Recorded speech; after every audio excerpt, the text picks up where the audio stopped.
because typically, I won't say 100% of the time, but very often, people marry a personality that's opposite of them.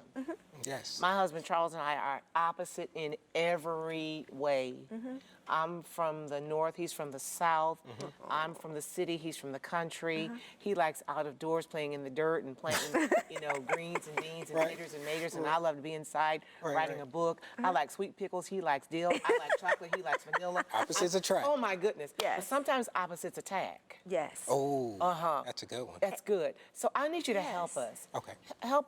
How can we? It took us a long time to come to to hold up the white flag, the olive branch, come to the table of peace and say, okay, this is who you are.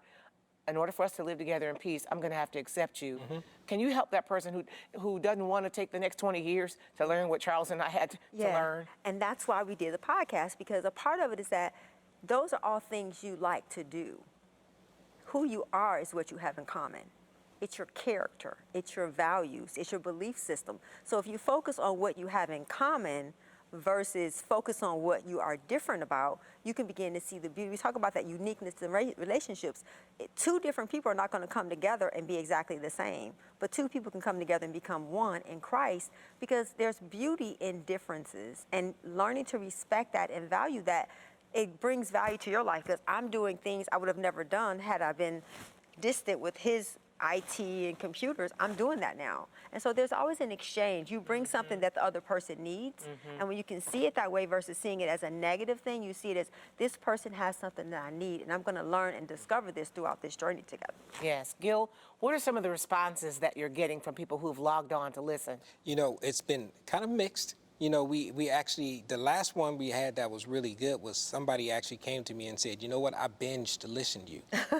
And I would have never thought that would actually happen, because it's kind of an addictive type of behavior when you start listening, because podcasts are passive listening. Well, that's the beauty of the internet. Yes. And the beauty of on-demand kind of listening. You can listen to this episode and the next episode and as many episodes as you have the time to listen. And we actually took some really good feedback from a listener who actually said, I love your titles. So like Renee said, she's very creative with the titles that we come up with. But we also kind of put a sub-bullet to it, to like communication, conflict resolution. So even though you may see a title says hot, you're like, oh, what does that really mean? Well, it's talking about communication. So if you're struggling or you're going through something like communication issues, you can go right to that episode and say, I'm gonna listen to this about communication. Yes. So we kind of tailor it to each individual, to what you're kind of going through. Sure. Now, you all have been in marriage and counseling for a lot of years. Talk to me about your background. Did you go to school for this, or talk to me about